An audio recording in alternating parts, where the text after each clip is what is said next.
आऊज़ु बिल्लाहि मिनश्शैतानिर्रजीम बिस्मिल्लाहिर्रहमानिर्रहीम।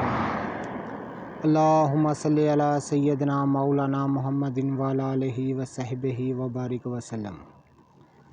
तमाम तारीफ़ें रब्बुल इज़्ज़त की हैं जो तमाम जहानों को पालने वाला है। निबातात की इक़साम उनके नाम उनकी अफ़ादियत के साथ मैं हूँ हकीम मोहम्मद शहजाद डस्का से।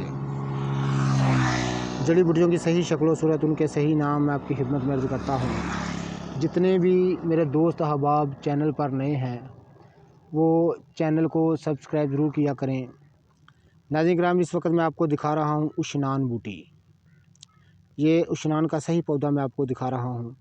तो नाज़रीन किराम, इसको आम ज़ुबान में लाना बूटी कहा जाता है।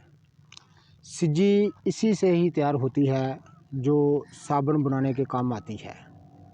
तो नाज़रीन किराम, कदीम दौर में इसको हैज़ जारी करने के लिए यानी रुका हुआ मस्तूरात का खून जो है उसको जारी करने के लिए इस्तेमाल किया जाता था।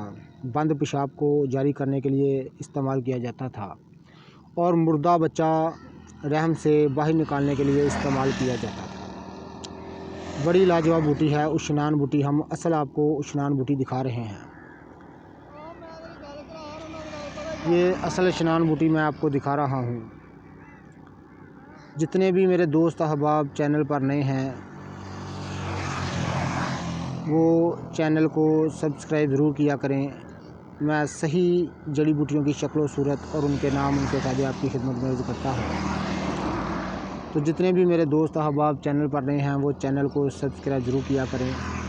ये मैं आपको उशनान बूटी यानी लाना बूटी दिखा रहा हूँ। यही असल लाना बूटी है जो सिज्जी बनाने के काम आती है।